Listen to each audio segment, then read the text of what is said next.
Hey there everyone, welcome back to another video. So I see you're thinking about starting a garden. That is a fantastic idea because growing your food is incredibly rewarding. But before you grab those seeds, let's go over a few things that we should all consider. So number one on the list is location.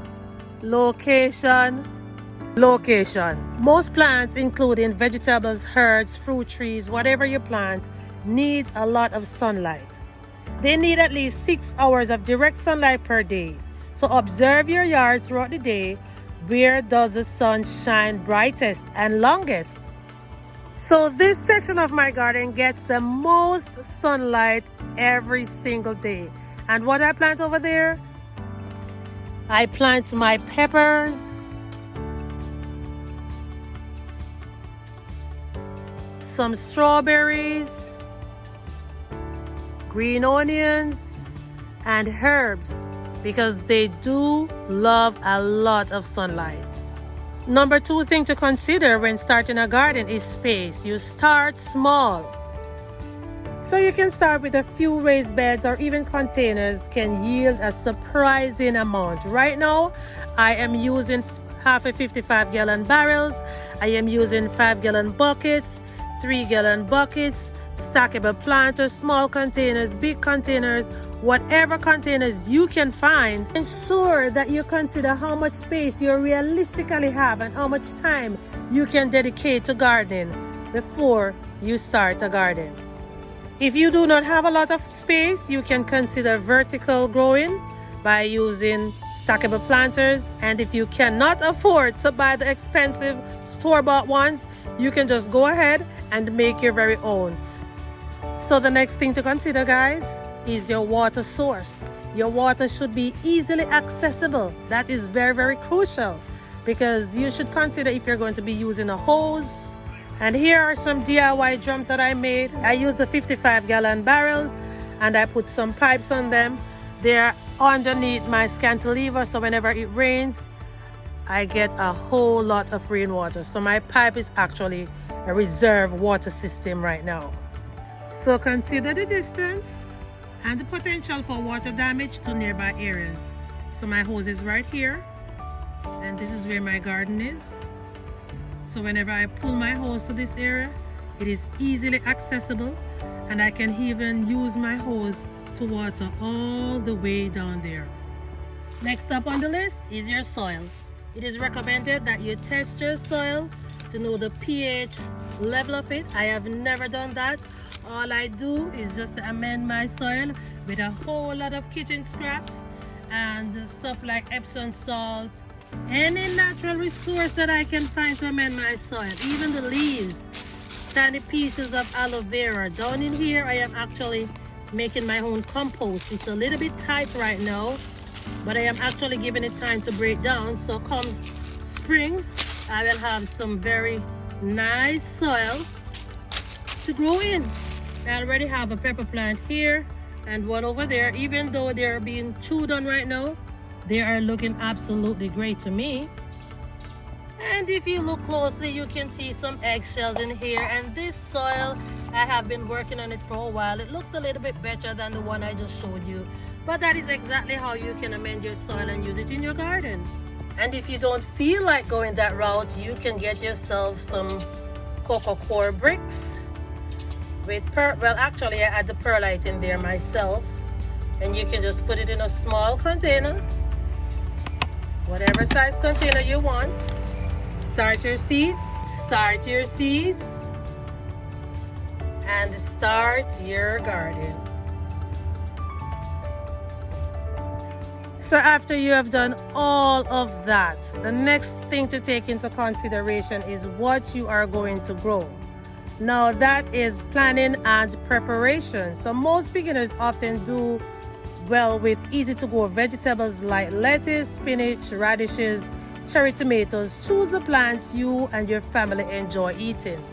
And some of the easiest vegetables to grow, they are lettuces, thyme, kale, and a number of things that I recently showed you guys.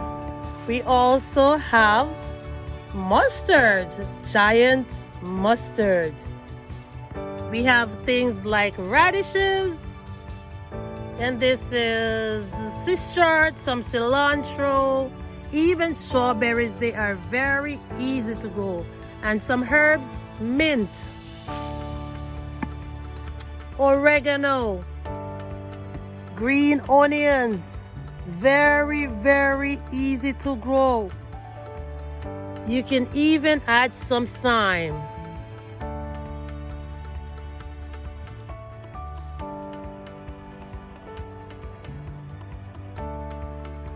This pigeon pea right here, it produces at the end of every year, going over into the other year, say January, February, March. That is when it actually produces. So something that you have to take into consideration when starting a garden, oh my gosh, is seasonality. So you might want to research your local growing season. When is the best time to plant each crop? Consider starting some seeds indoor for an earlier harvest. So if you're living in a tropical area like myself, you can start your seeds at any time at all. But if not, you can go ahead and start your seeds indoors. These are some seeds that I started on January 3rd. And see, they have already sprouted. I am now going to show you some essential tools that every gardener should have, and if you don't have them right now, there is always a substitute for them, okay? So we have a shovel to dig up your dirt. I have a pickaxe, but it's actually inside.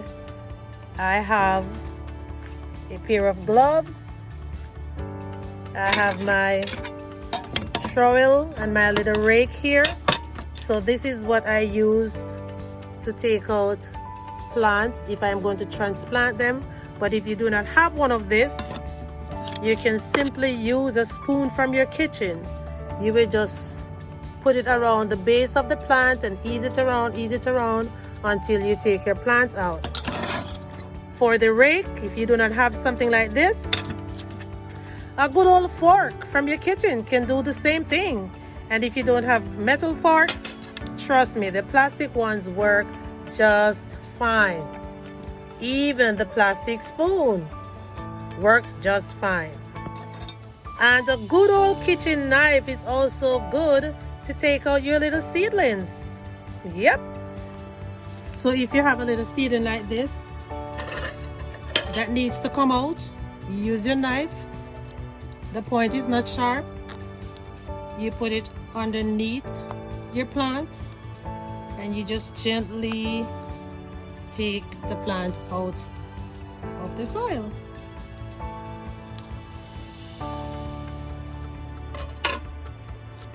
It's as easy as that. I also have my scissors. I use this to cut stuff. I use it to prune plants. I do not really use the shear, rather, because these are more durable to me, because I have purchased some of the pruning shears and other cutters and trimmers for the garden, and they just break. They just broke. So I just stick to my good old scissors. I also have my tape. I got this at the dollar store for $1.25. You might want to measure an area that you want to grow in, or the height or depth or width of something. So it is important that you have a tape in your garden. I also have a little level that I use to level some surfaces whenever I am planting things. And guys, trust me, some good old zip ties is going to be your best friend in the garden, because when you need to put some stuff together and you do not have any nails, best friend, zip ties. You're also going to be needing some tape and your markers to mark your containers, so you can actually know how long it takes for your seeds to germinate.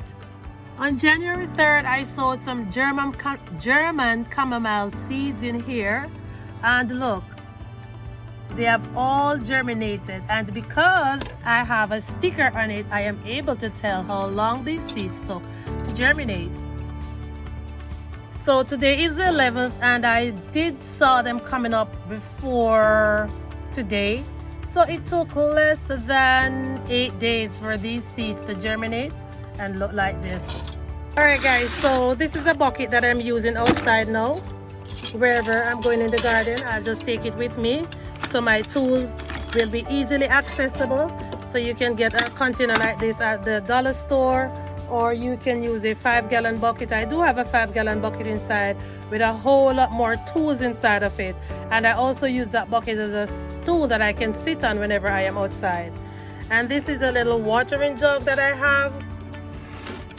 If you do not have a watering jug like this, you better believe that a good old Arizona bottle can do the same work. There you go. A good old watering jug. There's no need for you to go and buy one for $6 and change, or God knows how much you have to pay. Just a good old Arizona bottle can do the work.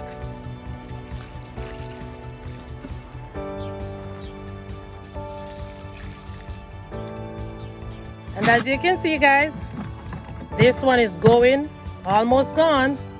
And this, more long lasting, more durable. Another factor to consider is weeding. Regular weeding is essential because it prevents weeds from competing with the plants for water and nutrients. So whenever you see plants like this growing in your containers, first of all, you must know if it is a good plant. Like these are actually some callaloo plants, but I know of a fact that these are weeds. So I will just pull them out and I will actually put them back in the container so they can decompose and eventually provide some nutrients in this container right here. So we should learn to identify common garden pests and diseases. I think there was some white flies on this plant. Not sure if it was white flies, but by the look of this plant, or some powdery mildew or something. So it took over the plant and the plant eventually died. So we can use organic methods like companion planting, or we can use soapy water to get rid of some of the pests and the diseases. And recently I showed you guys the spoil mate method that you can use to get rid of aphids.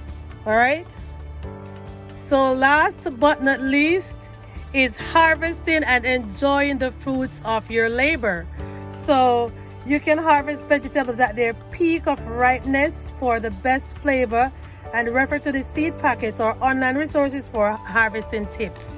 Right now I do not need none of that because I pretty much know that my bok choy, they are all ready to be eaten because I am harvesting them as baby greens.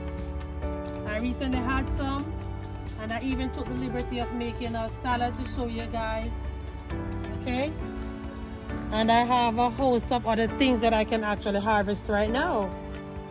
I have my big beautiful mustard greens that I can harvest. I have more kale. My pigeon pea is almost ready to be harvested. Look at all these peas, guys. Look at all these peas.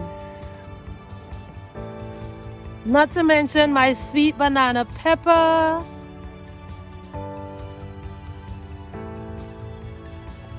And my strawberries, that is coming soon to my table.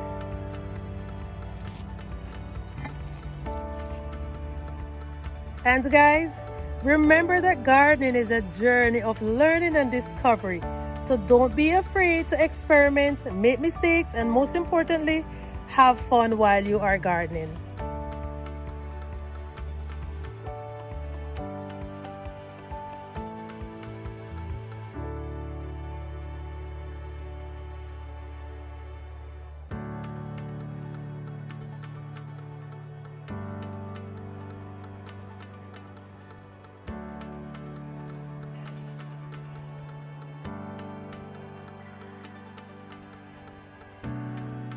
If there is anything that I forgot to mention, guys, go ahead and put it in the comment section. Let me know what type of methods or precautions or things you consider whenever you were starting your garden, or when you were starting your gardens. What did you do? Comment down below. And also, let me know if you would like me to expand on any of these points or provide more specific information in regards to some of the things that I do in my garden. But for right now, I appreciate you. I thank you for coming along with me today. God bless you. It's evening time now over here in Zone 10A, Florida. I heard it's going to be very cold tomorrow morning. See, the moon is already out. Yes, so the moon is out and I am going in. So, ciao. See you soon in another video by the grace of God.